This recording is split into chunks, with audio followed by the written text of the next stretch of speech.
Bom dia, queridos irmãos do Quarto Centenário. Novamente estou aqui para compartilhar da palavra de Deus com os irmãos, para a gente meditar em cima disso. Mas, em primeiro lugar, gostaria de trazer alguns avisos em relação aos nossos serviços da semana. Em primeiro lugar, trazer uns parabéns especiais para os nossos aniversariantes da semana como um todo, em especial a irmã Lindaura, que faz aniversário hoje, e o pastor Antônio, que fez aniversário ontem, no sábado.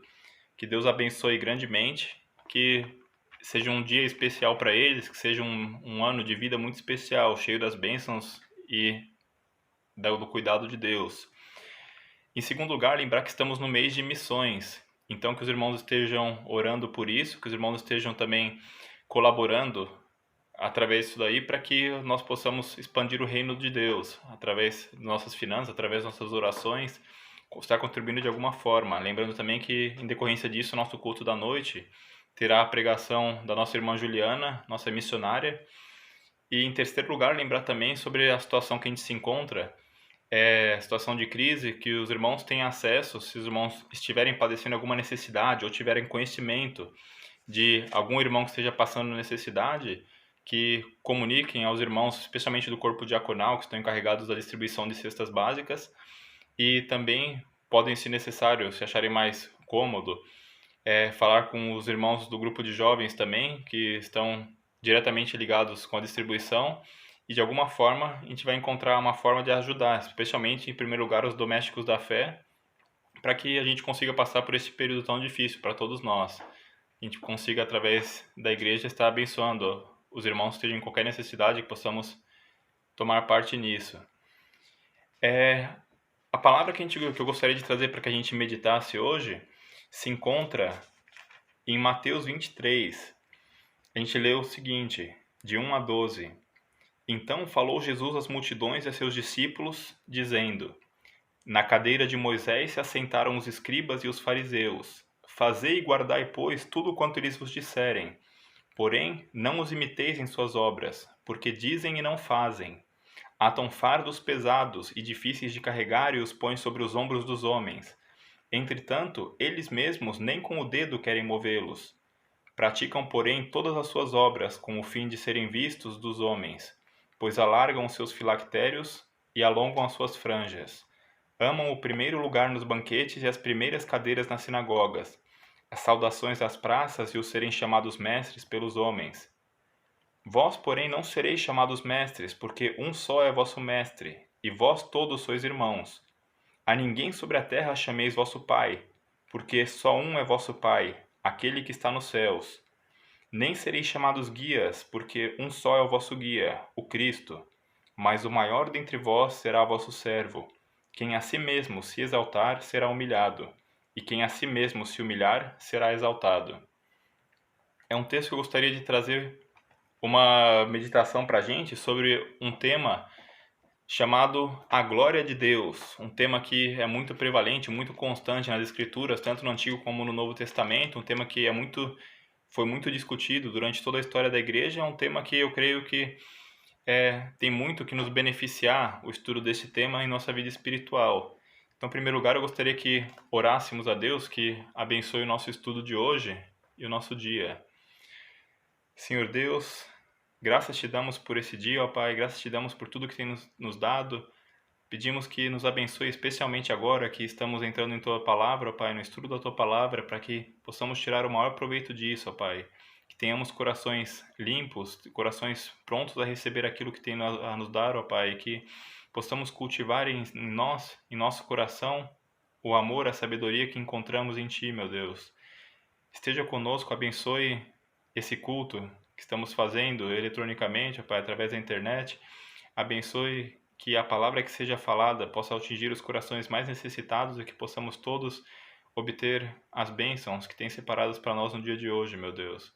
É o que te pedimos. Pedimos também especial cuidado por cada um de nós. Guarde o seu povo, a sua igreja, ó Pai, aqui presente em espírito, em todos os lugares onde estão em suas casas, ó Pai. É o que te pedimos em nome de Jesus. Amém. Então, o tema, como eu tinha mencionado, é o tema da glória de Deus. E é interessante dizer que esse é um tema que é um obstáculo para muitas pessoas na fé. Um obstáculo mais especificamente para que as pessoas entrem na fé.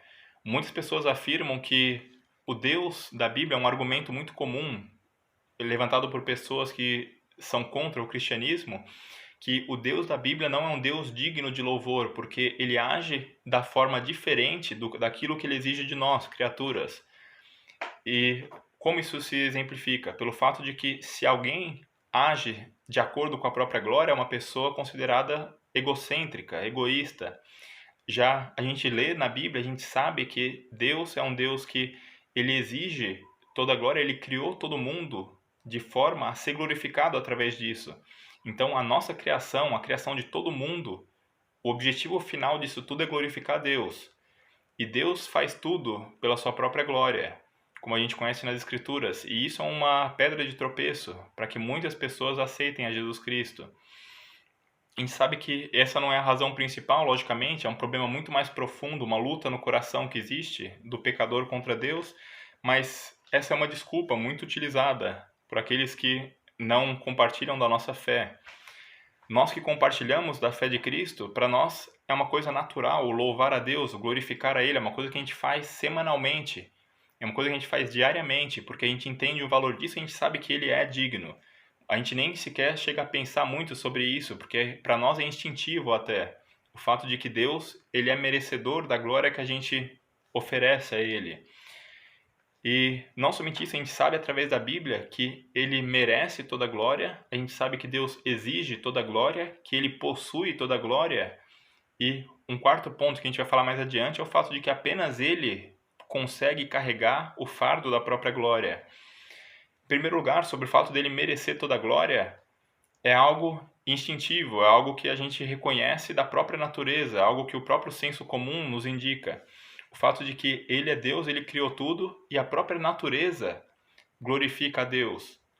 Então a gente sabe que por tudo aquilo que ele fez, até pelo fato de a gente existir, nós devemos uma glória, existe uma dívida de glória para com Deus.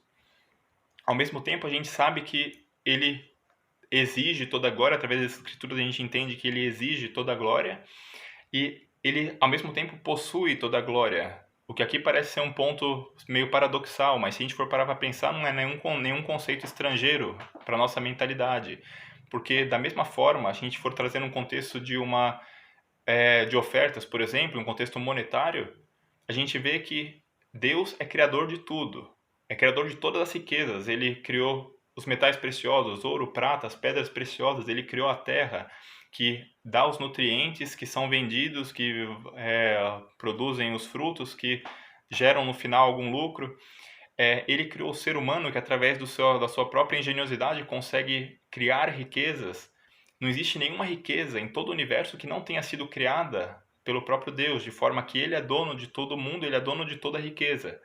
Ainda assim, ele exige de nós que nós contribuamos, nós tenhamos um coração pronto a oferecer. Não porque ele necessite daquilo, porque tudo aquilo já pertence a Deus, mas o nosso reconhecimento físico da glória que Deus merece através da nossa oferta é manifestado dessa forma. Então, Deus não é dono dos 10% que eu ofereço ou mais que eu posso ofertar a Deus. Ele é dono de tudo. Entretanto, cabe a mim fazer a minha parte oferecendo. Ele merece aquilo, ele exige aquilo e ele já possui aquilo desde o início. Da mesma forma acontece com a glória de Deus. Nós não ofertamos, Deus, ele possui, ele é dono de toda a glória. A gente vê isso aí até na própria criação. É só a gente olhar para a natureza que a gente vê que o mundo inteiro está cheio da glória de Deus. E a gente vê até no próprio homem, a grandeza do homem sobre as outras criaturas é também um reflexo da glória de Deus, porque o homem possui a imagem de Deus intrinsecamente em si. Então, ele merece, possui, exige, e somente ele pode carregar a glória, o peso da glória. Por que a gente falou na primeira aquela questão, né? Por que isso é uma pedra de tropeço? Por que Deus ele pode exigir a si mesmo toda a glória e ao mesmo tempo se um homem faz isso, ele é condenável, ele é reprovável, mas por que Deus pode fazer isso sem que isso afete sua santidade? E o motivo disso é simples. Em primeiro lugar, porque a gente disse, ele merece toda a glória. Ele não exige uma glória que não seja merecida a ele. A glória pertence a ele e ele exige que a gente reconheça isso através da nossa glorificação, através do nosso louvor. Louvor sendo a manifestação disso. Mas é necessário determinar aqui o que exatamente a gente entende por glória. Glória é a manifestação da santidade. É a manifestação da santidade que Deus possui. E não somente isso, a glória em si é uma manifestação da santidade no sentido que a santidade é a separação de algo. Algo que é santo é algo que é separado do uso comum. Então a gente vê até na glória do homem, por exemplo, que a santidade do homem, a forma de estar separado, a glória que o homem possui, é uma forma de santidade. Como assim? Eu explico, exemplifico. Alguém que tem uma fama, que atingiu uma glória muito grande por cantar muito bonito, seja mesmo ele não crente, não importa. Ele se diferencia das outras pessoas, ele se santifica, se separa de todo o resto dos seres humanos que tem a capacidade de cantar, pelo fato dele conseguir fazer aquilo de uma forma muito mais elevada, muito mais sublime. Da mesma forma, alguém que é um gênio no sentido intelectual, ele é uma pessoa que tem um intelecto santificado, no sentido de que o intelecto dele está separado do uso comum, ele está separado da massa do resto da humanidade pelo fato de que o intelecto dele é superior. Então, a glória dele está no intelecto. E no final das contas, logicamente, isso não é algo inerente ao ser humano, tudo isso são dons dados por Deus. Então, tudo isso pertence a Deus no final das contas. Mas quando o homem exige e toma para si essa glória, quando o homem começa a agir pelos interesses da própria glória, e quando o homem começa a multiplicar a própria glória e não glorifica a Deus, o que isso faz é que ele está tirando o interesse das pessoas, ele está puxando para si os holofotes que deviam mostrar para Deus. Quando eu louvo a Deus através do fato de eu saber cantar bem, através do fato de eu conseguir me expressar bem, através do fato de eu perceber necessidades na igreja, falando aí de dons espirituais, né, da necessidade de perceber temas para oração, de eu conseguir orar de uma forma especial, tudo isso, se eu glorifico a Deus, se eu reconheço que isso é algo de Deus, eu estou entregando a glória, estou louvando a Deus através disso. Então, de certa forma, todo culto, todas as partes do culto, todos os elementos do culto são uma forma de louvor, embora uma parte específica é musical. Por outro lado, se eu utilizo os meus talentos, seja eles quais forem, que foram dados a mim por Deus, para trazer sobre mim toda a glória, eu estou desfocando as pessoas, eu estou trazendo para mim o holofote que devia mostrar para Deus, quando eu faço isso em nome dele. Eu estou pegando para si, estou puxando essas setas para apontarem para mim, quando elas deveriam, no final das contas, apontar para Deus. Então, por que Deus tem direito a isso? Por que Deus não é egocêntrico ou egoísta quando ele deseja toda a glória, quando ele merece toda a glória, quando ele exige toda a glória para si? A resposta é porque a maior manifestação humana da glória traz louvor para si mesmo. No final das contas, o máximo que o homem pode se glorificar, ele vai se separar, vai obter fama, vai obter talvez dinheiro, que é uma certa manifestação também dessa glória de uma forma física. Ele vai obter poder, que é uma forma de você utilizar essa glória para manipular outras pessoas ao seu redor, seja isso para o bem ou para o mal. Agora, quando Deus se glorifica, qual que é a maior manifestação da glória de Deus, no final das contas? A gente vê que a maior manifestação da glória de Deus foi em Jesus Cristo, foi na cruz. Quando nós pegamos para si toda a glória, a gente desfoca as pessoas do principal, que é Deus. Mas quando Deus se glorifica, ele abençoa todos nós. A manifestação maior da glória de Deus está em Jesus Cristo, que se sacrificou pela criação, por nós. Então, ao se glorificar, Deus abençoa todas as criaturas, ao passo que a nossa glória morre com a gente. Então, Deus, ele tem o direito, ele é digno de toda a glória, e ao fazer isso, ele abençoa a todos.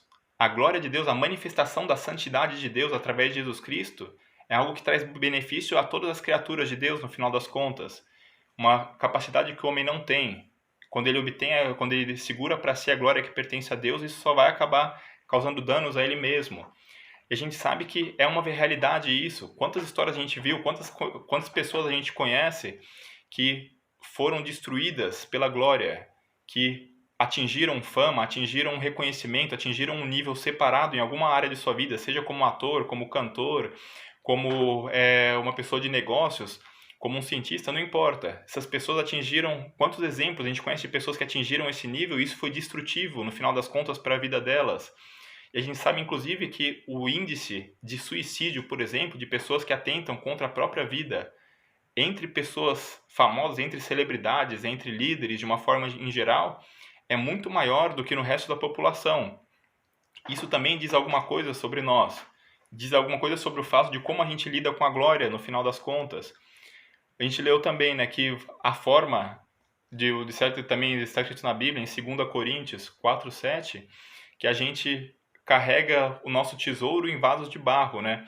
Então, nosso tesouro, que é a glória do evangelho, é carregado em vaso de barro, ou seja, um invólucro totalmente sem o valor desse vaso de barro é o tesouro que tem dentro.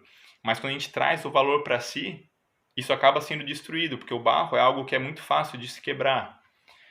E falando sobre esse alto índice de suicídio, a gente vê que é muito comum que as pessoas que atingem um nível alto de glória, que ganham uma glória muito, muito grande, acabam sendo destruídas pelo peso dessa glória.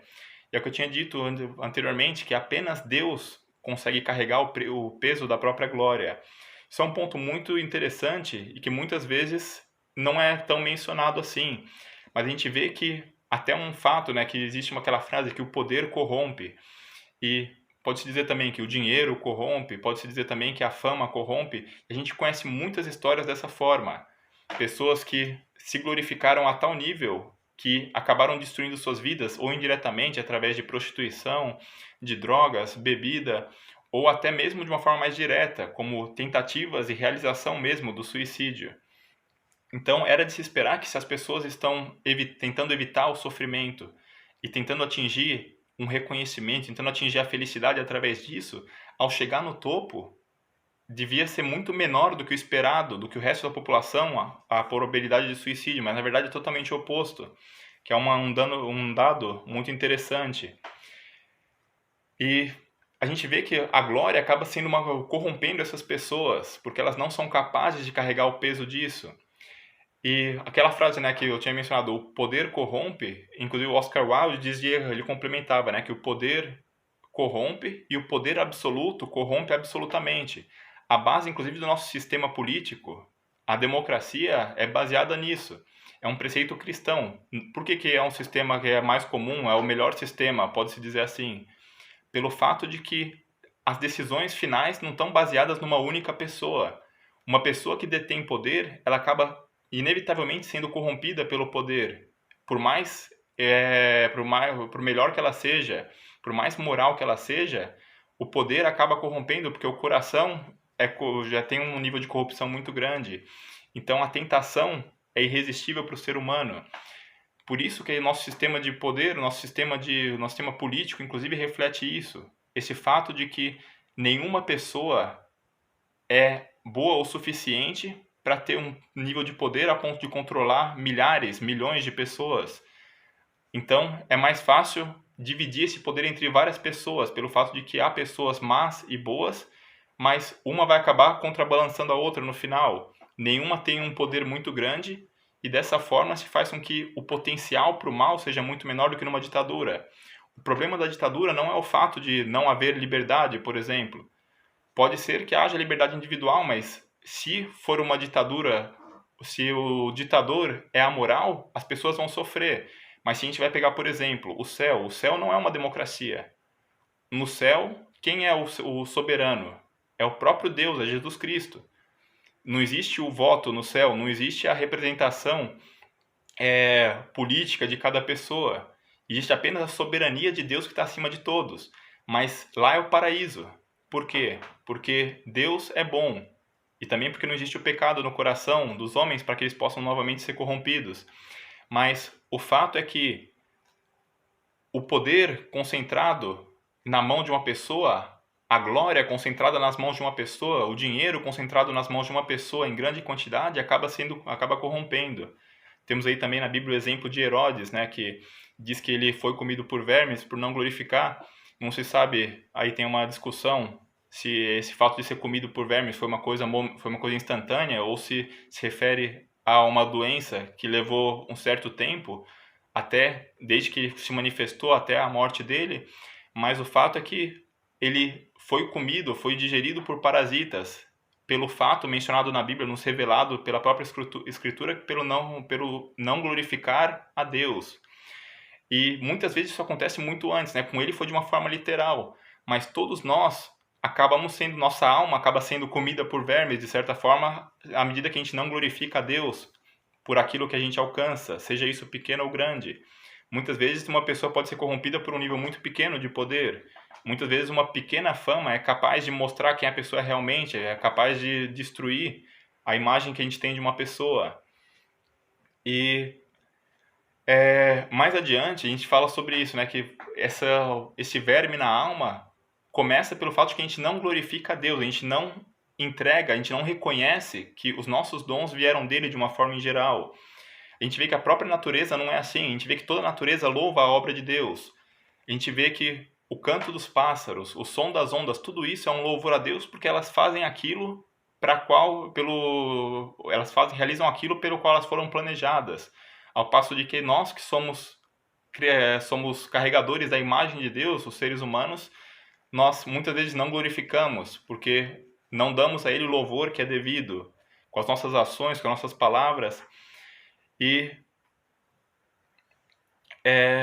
quando a gente reconhece os talentos que Deus nos dá, isso invariavelmente a gente está reconhecendo e glorificando a Deus por isso.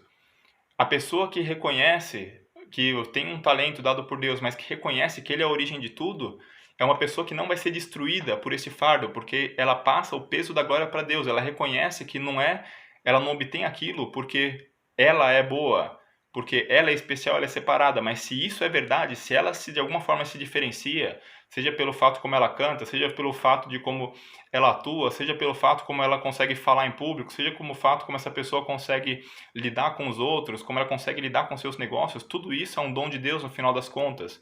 E a única forma de a gente não ser destruído pelo peso da glória é quando a gente entrega esse peso a quem pode carregar, que é o próprio Deus, que é dono, que é o merecedor de toda essa glória. E então a gente deve nossas lições finais aqui. Em primeiro lugar, a gente deve reconhecer a grandeza de Deus. E Deus é grande, Ele possui glória não somente, Ele se glorifica não apenas naquilo que Ele nos concede. Não é somente a pessoa que consegue executar o seu dom, o seu talento, que foi concedido a Deus, que vai glorificar Ele. Nós glorificamos a Deus até mesmo naquilo que Deus não nos dá. Reparem que interessante. Muitas vezes a gente pode estar orando, se preocupando com uma coisa que não pertence a nós, que Deus não nos deu porque isso nos destruiria. A gente falou sobre pessoas que foram destruídas pela fama, destruídas pelo dinheiro que alcançaram, e muitas vezes a gente padece alguma necessidades emocionais, necessidades econômicas, necessidades físicas, necessidades até por falta de saúde, de questões assim, e isso revela, de certa forma, um cuidado especial. O fato de a gente não ter uma glória, gostaria de cantar como tal pessoa e não canto. Mas se Deus não concedeu, Ele tem um motivo. Pode ser que se você tivesse aquilo, isso poderia te destruir. Pode ser que se eu obtesse aquilo pelo que eu oro, nós não sabemos orar, né? A Bíblia mesmo diz que nós não sabemos orar como devemos. Muitas vezes a gente pode pedir aquilo que a gente quer por um motivo egoísta. Muitas vezes a gente pode pedir aquilo que seria destruidor, que seria destrutivo para a nossa vida no final das contas.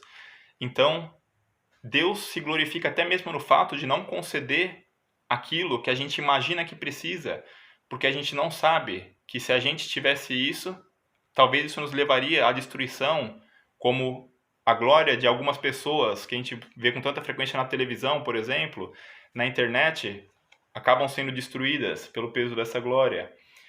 Reconhecer a grandeza de Deus, até mesmo naquilo que Ele nos deixa de conceder. Em segundo lugar, é reconhecer a grandeza de Deus naquilo que Ele nos dá. A gente só consegue estar no caminho certo, até o texto que a gente mencionou, né, terminava com as seguintes palavras, que quem se humilhar será exaltado. Aliás, quem se exaltar será humilhado, e quem se humilhar será exaltado. No princípio de Deus, reparem que o fato de a gente entregar toda a glória a Deus faz com que a gente seja exaltado no final das contas. Mas quem se exaltar, quem toma para si toda a glória, acaba sendo destruído, como tantas outras pessoas, como tantos exemplos que a gente vê por aí. E é uma história até frequente, até mesmo na literatura, nas composições humanas, a história do poder que corrompe. É um fato que é amplamente reconhecido e que a gente, até mesmo nos contos de fada, nos contos culturais dos povos, tem diferentes retratos disso, é possível lembrar de vários. Então, a gente deve reconhecer que tudo aquilo que a gente possui, a gente tem, tudo aquilo que a gente é, tudo aquilo que a gente possui e tudo aquilo que a gente pode ser, é uma glória de Deus no final das contas. Então a gente reconhece a grandeza de Deus, glorifica Ele, entrega a Ele a glória que é devida pelo que Ele não nos deu, porque nisso Ele glorifica na sabedoria de não nos ter dado aquilo, ou de estar nos fazendo esperar, porque muitas vezes a santidade nossa se revela muito mais na necessidade do que quando a gente recebe aquilo. Muitas vezes Deus nos deixa padecer nesse mundo temporariamente para que a gente consiga atingir a santidade de procurar a Deus na necessidade e ter um relacionamento próximo com Ele, para depois poder desfrutar da eternidade juntamente a Ele sem padecer necessidade alguma. E, em terceiro lugar, a gente reconhece a grandeza de Deus, a gente reconhece, a gente tem que aprender a glorificar Deus através da criação, não somente no que tange a mim, no que Deus não me deu e no que Deus me deu, mas também enxergar a grandeza de Deus em toda a criação ao nosso redor.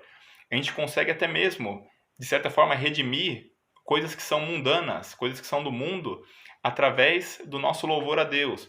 Eu posso reconhecer, por exemplo, a grandeza de Deus em músicos do mundo que estão fazendo música que nem sequer é para Deus, mas ainda assim eu consigo ver na beleza de como eles tocam os instrumentos, na beleza do canto, eu posso ver o toque de Deus na vida de cada um deles, mesmo pessoas que negam abertamente a Deus, e ainda assim glorificar a Deus por eles, porque eu reconheço que é um talento dado por Deus, ainda que eles nem sequer reconheçam a existência de um Deus.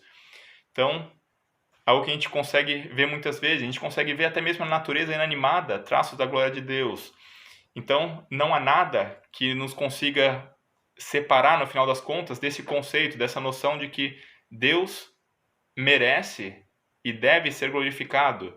Deus, ele possui toda a glória, ele demonstra diante de nós, dia após dia, a sua glória, e é nosso dever acabar reconhecendo isso. Então, que seja a nossa palavra, a nossa reflexão para hoje, que a gente possa refletir essa glória de Deus, com o que nós somos, com o que nós somos capazes de fazer, com o que nós temos, que tudo isso glorifique a Deus e que possamos também ser glorificados por aquilo que Ele nos... que possamos glorificá-lo por aquilo que temos, né? E que somos, e que possamos glorificar a Deus naquilo que vemos dele, naquilo que vemos da natureza que ele criou. Toda a natureza louva ao Senhor, e nós devemos também, como parte da natureza, como criação dele, temos o dever de entregar a ele toda a honra, toda a adoração, porque apenas ele é digno. Que Deus nos abençoe.